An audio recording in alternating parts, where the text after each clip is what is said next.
Bonjour à tout le monde. Aujourd'hui, nous allons parler du cas Pierre Gentillet. Pierre Gentillet est avocat de métier. Il est candidat Rassemblement National dans le Cher. Il a réuni plus de 43% des suffrages au premier tour. Farouchement pro-Kremlin, obnubilé par l'immigration et grand habitué des plateaux de CNews. L'avocat s'est aussi illustré par ses propos complotistes. Pierre Gentillet relaie depuis des années la propagande du Kremlin. Il fut membre du dialogue franco-russe, il a officié chez Russia Today France et a fait partie du voyage en Crimée occupée en 2016. Dans cette optique, l'avocat n'hésite pas à relayer des grossières théories du complot sur la guerre en Ukraine. La révolution de Maïdan est selon lui le fruit d'un coup d'État illégal résultant de l'action de néo-nazis. Du Poutine dans le texte. Voici un extrait. Plus facile pour nos amis américains de dénoncer les néo-nazis chez eux que de dénoncer ceux qu'ils ont soutenus à Maïdan en Ukraine.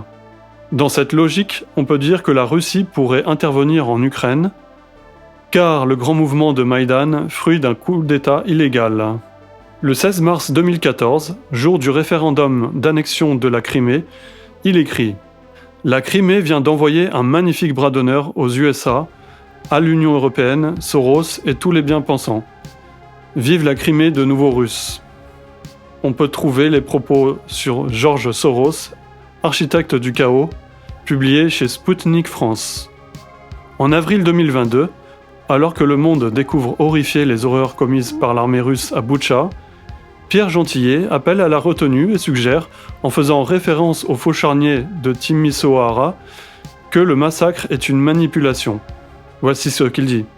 La découverte du charnier de Boutcha en Ukraine doit nous inciter à de la retenue.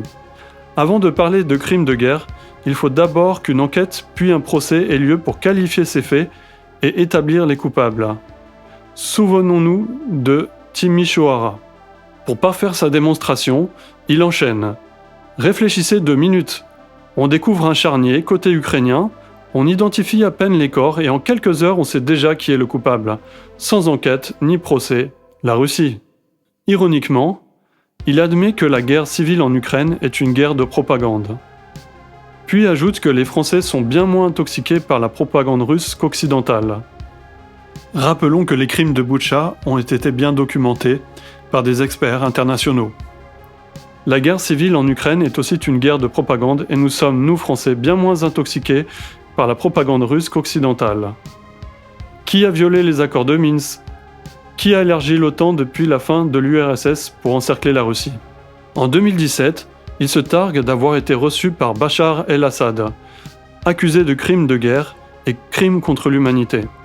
Le dictateur syrien est fortement suspecté d'avoir utilisé des armes chimiques contre des civils.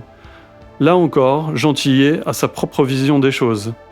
Reçu ce matin par le président syrien Bachar el-Assad à Damas pour une discussion franche et instructive. Aucune enquête, aucune preuve, mais les Américains accusent Assad d'utiliser des armes chimiques. Faisons-leur alors confiance, comme en Irak. Tous ces politiques français qui se ridiculisent à accuser Bachar al-Assad de gazage alors qu'il n'y a ni preuve ni enquête. Désespérant. Quelques mois plus tard, il relativise l'attaque du Capitole par des militants trumpistes en expliquant qu'il n'y a ni graffiti ni tag sur les murs. Pour rappel, 5 personnes ont perdu la vie durant cet événement. Notez qu'à la différence de l'extrême gauche, il n'y a ni graffiti ni tag sur les murs, ni mobilier cassé, simplement des feuilles de papier par terre. On sent bien la différence de nature entre les partisans de Trump et les Antifa ou les Black Lives Matter. Récapitulons. Pro-Poutine, pro-Assad, pro-Trump, l'avocat est également obnubilé par l'immigration. Sur CNews, il s'alarme d'un remplacement de civilisation, faisant ainsi écho à la théorie raciste et complotiste du grand remplacement. Il y a aussi la suppléante de Pierre Gentillet dans le Cher, Julie Apricena, qui n'hésitait pas à porter des t-shirts flanqués de la croix celtique néo-fasciste et portant l'inscription « White Pride Worldwide », fréquentait l'Avaricum Skinhead Crew et a milité au bloc identitaire. Voici les photos parlantes. Pierre Gentillet, candidat RN dans le Cher, président du cercle Pouchkine hébergé par le dialogue franco-russe, où le CDP du GROU avait sa chaise au premier rang. ami de Xavier Moreau et proche de Bardella. Entre guillemets, la France russe enquête sur les réseaux de Poutine, de N. Hénin. Extrait. L'air décontracté dandy de jeunes gens à peine sortis de l'adolescence, cherchant à se donner une contenance dans leur costume cravate trop peu porté, deux jeunes collaborateurs du Cercle des Volontaires, entre parenthèses, une organisation d'extrême droite qui reprend sur son site des thèses conspirationnistes et antisémites, sont présents. Dans cette assistance, d'à peine 20 ans de moyenne d'âge, seuls quelques cheveux gris ressortent, dont le résident, chef de poste du GRU, service de renseignement militaire russe, assis au premier rang. Xavier Moreau est chez lui, au Cercle Pouchkine. Il fait partie des piliers fondateurs du Cercle avec Thierry Mariani, le directeur des collectivités publiques de Veolia, Henri de Grossouvre et l'analyste et blogueur Alexandre Latza, de son vrai nom Stefanesco. C'est Pierre Gentillet qui le présente. Entre guillemets, Xavier Moreau, c'est l'un des parrains du Cercle Pouchkine. Et d'ailleurs, entre nous, quand on parle de lui, on l'appelle le parrain. Mais je vous rassure, toutes ces activités sont complètement légales. L'Assemblée éclate de rire. Et déclaré au fisc, poursuit Gentillet. Moreau esquisse un sourire crispé et termine la phrase. Au fisc russe, c'est beaucoup plus facile. Un candidat avec une proximité avec les services des renseignements russes et une suppléante proche des mouvements nazis dans le Cher, le Rassemblement national doit retirer cette candidature. Quelques autres extraits de Pierre Gentillet sur Twitter. La laïcité chez Payon, c'est de prénommer ses enfants Salomé, Maya, Élie et Isaac. Normal quoi. On peut voir toute l'admiration que Pierre Gentillet a pour le mouvement LGBT. Propagande LGBT au sein d'un lycée catholique à Angers.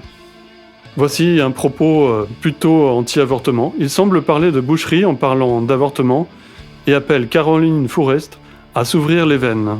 Le ministre de l'Intérieur critique la boucherie que serait l'avortement. Folle, Fourest s'ouvre les veines. Aussi, on trouve des propos de Pierre Gentillet très inquiétants. Il veut mettre au pas le Conseil constitutionnel. Ça sent le mauvais, non ?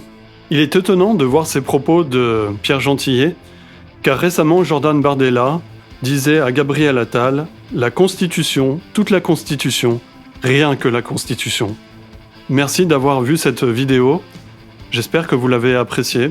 Vous pouvez soutenir l'Ukraine en faisant des dons, j'ai mis les liens dans la description. Merci et j'espère à bientôt.